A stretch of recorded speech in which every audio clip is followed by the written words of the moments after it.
राधे राधे दोस्तों, हमारे चैनल में आप सभी का स्वागत है। दोस्तों, आज हम जानेंगे क्यों काट के दे दिया था एकलव्य ने अपना अंगूठा। चलिए कथा शुरू करते हैं।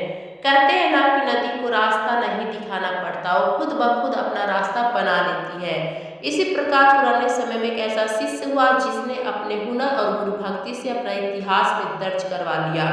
वो वीर योद्धा था एकलव्य। लेकिन इस वीर योद्धा की जिंदगी का अंत कैसे हुआ, आइए जानते हैं वीर एकलव्य की कहानी विस्तार से। दोस्तों, बात उस समय की है जब शिक्षा का रूप आज से बहुत अलग हुआ करता था। उस समय के विद्यालय गुरुकुल हुआ करते थे। विद्यार्थियों को शिक्षा ग्रहण करने के लिए सब अपने गुरु के पास आश्रम में ही रहते थे। सभी मिलजुल कर एक परिवार की तरह रहते और मिल बांट कर सब काम किया करते थे। सभी शिष्य बड़ी निष्ठा और ईमानदारी के साथ शिक्षा प्राप्त करते थे। उस समय शिक्षा भी कुल के अनुसार ही दी जाती थी। ब्राह्मणों और क्षत्रियों के अलावा किसी को भी शिक्षा नहीं दी जाती थी। महाभारत काल में प्रयाग इलाहाबाद के तटवर्ती प्रदेश में सुदूर तक फैला हुआ एक राज्य श्रृंगवेरपुर था। व्यासराज हरिण्यधनु उस आदिवासी इलाके के राजा व एक महान योद्धा थे। गंगा के तट पर अवस्थित श्रृंगवेरपुर उसकी सुदृढ़ राजधानी थी। उस समय श्रृंगवेरपुर राज्य की शक्ति मगध, हस्तिनापुर, मथुरा, चेदी और चंदेरी आदि बड़े राज्यों के समक्ष थी। निषाद राज्य हिरण्यधनु और रानी सुलेखा उनकी प्रजा सुखी और संपन्न थी। निषाद राज हिरण्यधनु की रानी सुलेखा ने पुत्र को जन्म दिया था जिसका नाम अभिधून रखा गया। बचपन वह अभय के नाम से जाना जाता था। बचपन में जब अभय शिक्षा के लिए अपने कुल के गुरुकुल में गया तो अस्त्र शस्त्र विद्या में बालक की लगन और एक निष्ठा को देखते हुए गुरु ने बालक को एकलव्य नाम से संबोधित किया। सारी शिक्षा प्राप्त कर एकलव्य युवा हो गया तब उसका विवाह हिरण्यधनु के एक निषाद मित्र की कन्या सुनीता से हुआ। एकलव्य को अपनी धनुर्विद्या से संतुष्ट न थी, न इस कारण धनुर्विद्या की उस शिक्षा प्राप्त करने के लिए उसे उस समय धनुर्विद्या में दक्ष गुरु द्रोण के पास जाने का फैसला किया। एकलव्य के पिता जानते थे कि गुरु द्रोणाचार्य गुरु ब्राह्मण और क्षत्रिय को वर्ग को ही शिक्षा देते हैं और उन्होंने एकलव्य को भी इस बारे में बताया, परंतु धनुर्विद्या सीखने की धुन और द्रोणाचार्य को अपनी कला से प्रभावित करने की सोच लेकर उनके पास गया, परंतु ऐसा कुछ भी न हुआ और गुरु द्रोणाचार्य ने उसे धनुर्विद्या देने से इनकार कर दिया।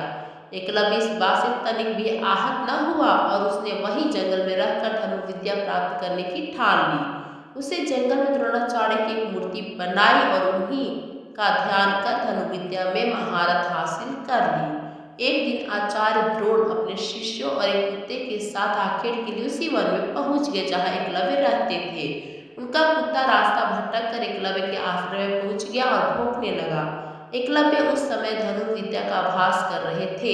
कुत्ते के भौंकने की आवाज से एकलव्य की साधना में बाधा पड़ी रही, अतः उसने ऐसे बाण चलाया कि कुत्ते को जरा सा भी खरोच भी नहीं आई और कुत्ते का मुंह भी बंद हो गया।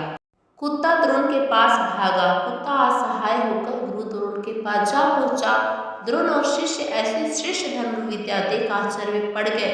वे उस महान धनुर्धर को खोजते खोजते एकलव्य के आश्रम पहुंचे और देखा कि एकलव्य ऐसे वाण चला रहा है जो कोई चोटी का योद्धा भी नहीं चला सकता।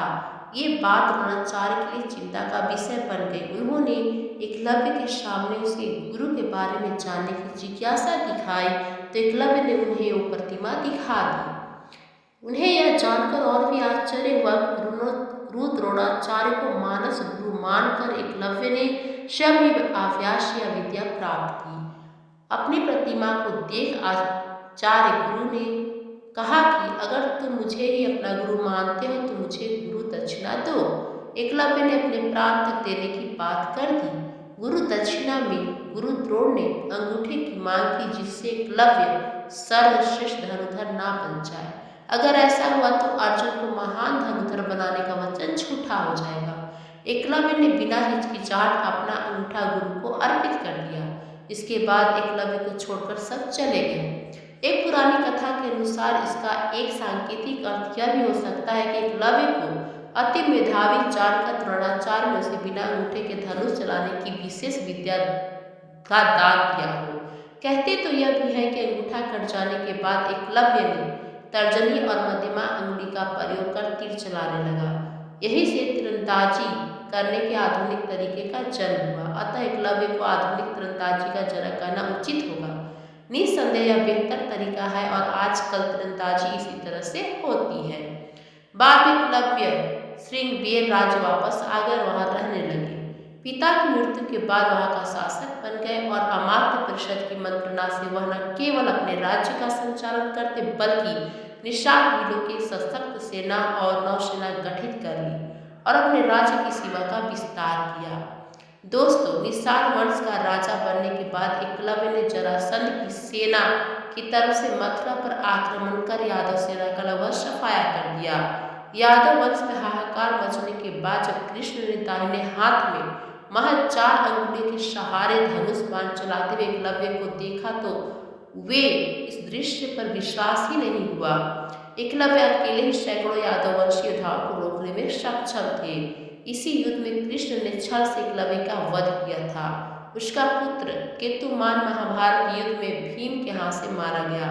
जब युद्ध के बाद सभी पांडव अपनी वीरता का बखान कर रहे थे तब कृष्ण ने अपने अर्जुन प्रेम की बात कबूली थी। कृष्ण ने अर्जुन से कहा था कि तुम्हारे प्रेम में मैंने क्या क्या नहीं किया। तुम संसार के सर्वश्रेष्ठ धनुधर कहलाओ, इसके लिए मैंने द्रोणाचार्य का वध कराया, महापराक्रमी कर्ण को कमजोर किया और न चाहते भी तुम्हारी जानकारी के बिना भील पुत्र एकलव्य को वीर गति प्रदान की।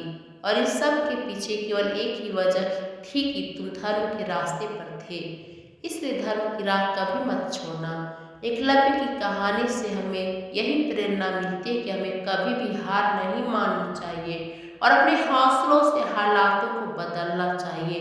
आपने इस कहानी से क्या शिक्षा प्राप्त की, कमेंट बॉक्स में जरूर लिखें और इस एकलव्य की कहानी को अधिक से अधिक शेयर करें। धन्यवाद दोस्तों।